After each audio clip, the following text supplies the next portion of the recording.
Alright guys, in this video I'm going to go through these two questions. The first question asks us to find the equation of a line through a given point, and when you're told that the line is perpendicular to a given line.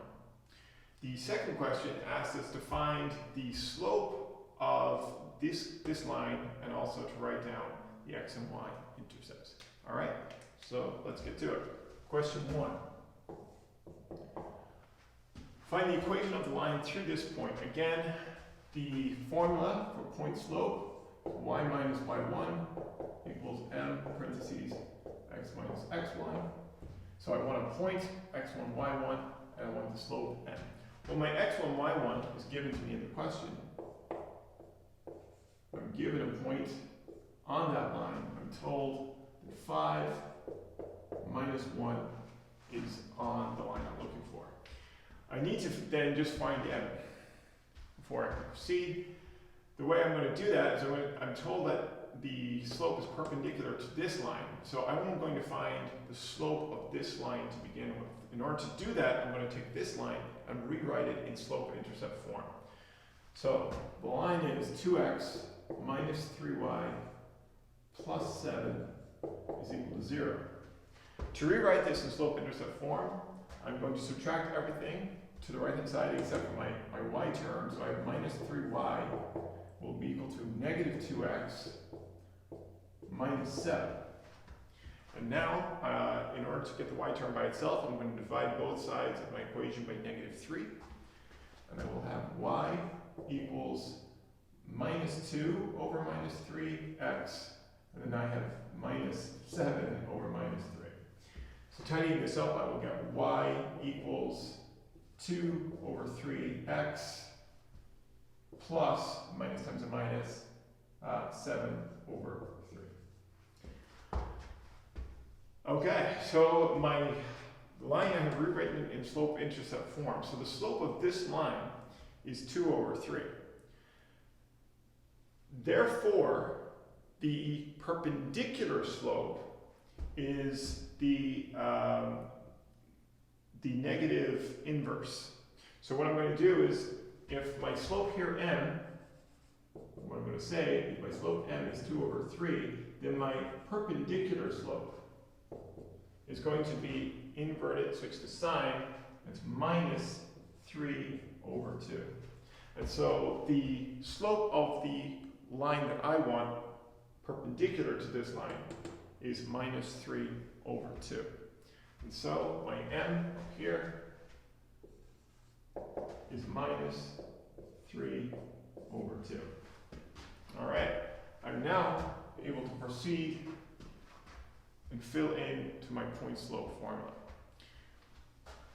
Y minus y1 is y minus negative 1 is equal to m, that's minus 3 over 2, times x minus x1, that's 5.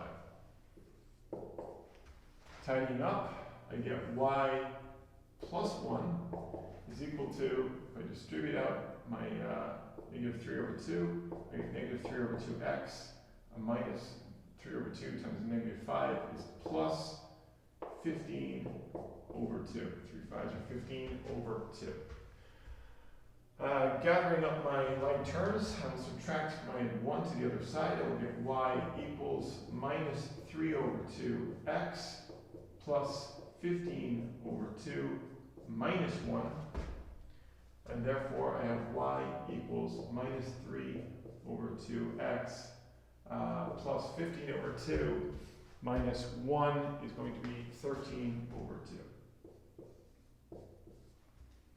And that is the equation of my line. It has a slope of minus 3 over 2, y-intercept of 13 over 2. I'm leaving it in slope-intercept form because that's the form I prefer. All right, question number 2.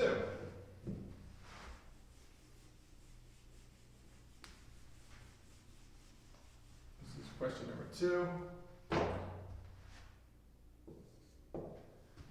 Question number 2 says find the slope of the line 3x minus 6y.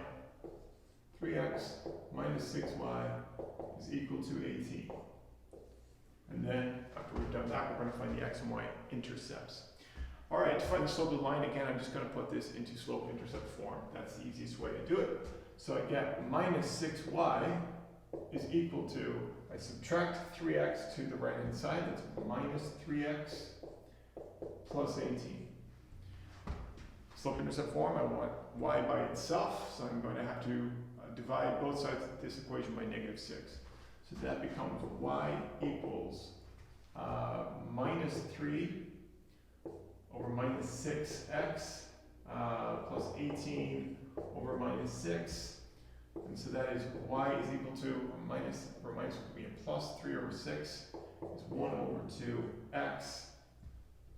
And here I have a plus over a minus, that's minus 18 over 6 is 3. And so I get y equals 1/2 x minus 3. I'm now in slope-intercept form, and so I know that this coefficient right here, that's on the x term, is my slope. And so I have a slope m equals to 1/2. All right. To find the x and y intercept, well, the y-intercept pops right out. My work is sort of already half done because I'm in slope-intercept form, so I know that this term here at the end is my y-intercept. That's my y-intercept. It's the name slope-intercept form. And so my y-intercept is negative 3, or to put it in an ordered pair, my y-intercept is 0, comma, minus 3. It remains to find the x-intercept. In order to find the x-intercept, what I'm going to do is I might just go back to my original equation up here, and I'm going to let my y term equal to 0. So I'm going to find the x-intercept, I will let y equal to 0. In my equation up here, I could also let y equal to 0 here, same thing. I'll just do it up here, and I have, my equation will become 3x minus 6 times 0 is equal to 18. In other words, 3x is equal to 18, and therefore x is equal to 18 divided by 3, which is 6. And so my x-intercept as an ordered pair is 6, comma, 0. And that's it. I have both questions answered fully. I'm pretty happy.